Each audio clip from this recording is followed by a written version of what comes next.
When a developer puts his fingers to the keys, we know magic can happen, and in the last decade or so, gaming has evolved to so much more than just a control pad and mashing buttons in your underwear like a loser.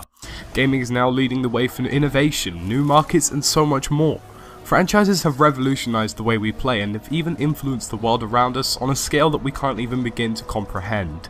My name is Lachlan Carter, and here today with Viso Games, we will be looking into the top 5 games and or franchises that changed the world. Hear our shout! We are women, have no doubt! We are women, we are free! We are Shut the fuck up! Thank you.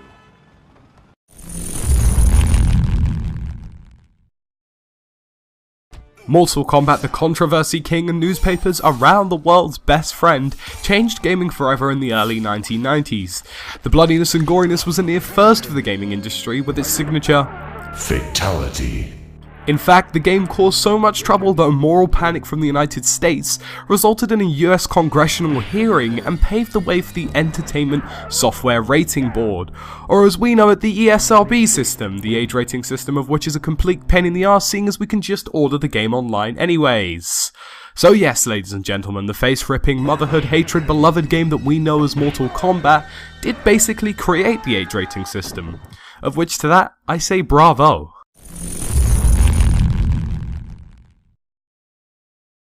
Now, you may have nearly just turned off this video, but yes, Wii Sports was a completely new step in gaming. Why, you ask? Because, well, such versatility and ease of play was a new thing. It allowed people to play tennis with their nan, or of course aggressively with your siblings, of which resulted in multiple rage quits, of which many of us did. But the reason this game caused such an impact was because there was literally no age boundary whatsoever, unless 3+ counts. Anyone could play it, it was really accessible, and more importantly, it was fun. Nintendo, although rather quiet today, had made accessibility in gaming exceedingly successful, founding another basis for change in how accessible games are, and have now made a new boundary for the future of setting a new standard. Nintendo will be following fairly soon with new titles, but it seems as though their golden era is over. World of Warcraft is an amazing game, period, but back in 2004 it was almost inconceivable that I would be able to play in a massive world with my friends online with an advanced leveling system, an in-game currency, an in-game economy, a mission system, and introducing things such as raids, wars between hundreds of online players, and more. Even today, World of Warcraft is still kicking, with new expansion packs at high demand, and one set for release soon. It is a game of truly never-ending prospects.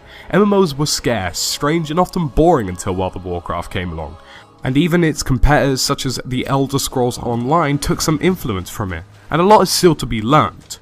Who knows, maybe in a few years Blizzard can wow us with some incredibly new World of Warcraft action, if you saw what I did there.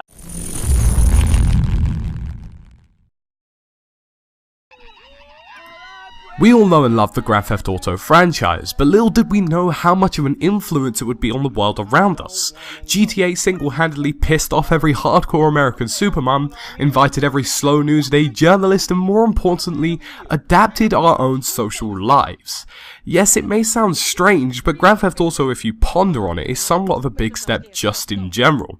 Think about how much you talked about GTA 5 before launch, after launch, about GTA Online, and more importantly, who you were speaking to. Girlfriends, parents, friends, even more. They all knew about it. It was a social storm unless of course you're a PC gamer. Grand Theft Auto also shaped violence in video games, daring to push boundaries where no one had sought to go before, and has somewhat improved the basis of open world gaming in general. So sure, the National Rifle Association, aggressive congressmen and government may go on about how bad video games are and how violence is a bad thing whilst tucking their assault rifles into their back pockets, but one thing is for sure, GTA changed a lot, if not everything.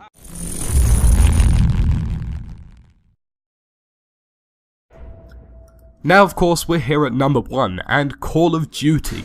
Now you may not know, I am not a massive Call of Duty fan. Its repetitive near copy and paste nature of recent titles has gotten slow.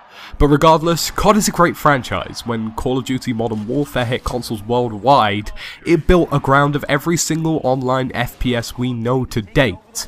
Now that may sound strange, but then it ushered in a new era of Hollywood-style gaming, pushing the limits of storytelling, graphical limitation, of which we were so adjusted to back then, to its limit. It established itself into competitive gaming as well, where swarms of thousands of people now flock to stadiums to see the likes of Optic Gaming, Fareeq and more, who are now even recognised by the media and government as professional athletes. It's a big step in general.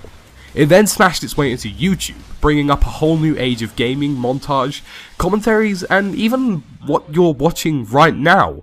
One way or another, Call of Duty has made an impact. What always strikes me the most is its recent advertisement of Call of Duty Ghosts.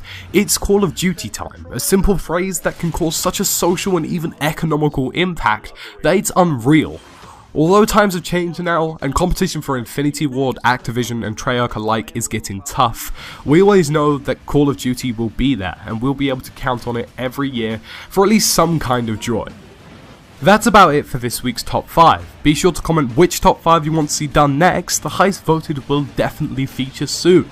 Also, make sure you subscribe to Viso Gaming for everything that is controller mashing fun straight out. It's been me, Lachlan Cotter, and I will see you again next week.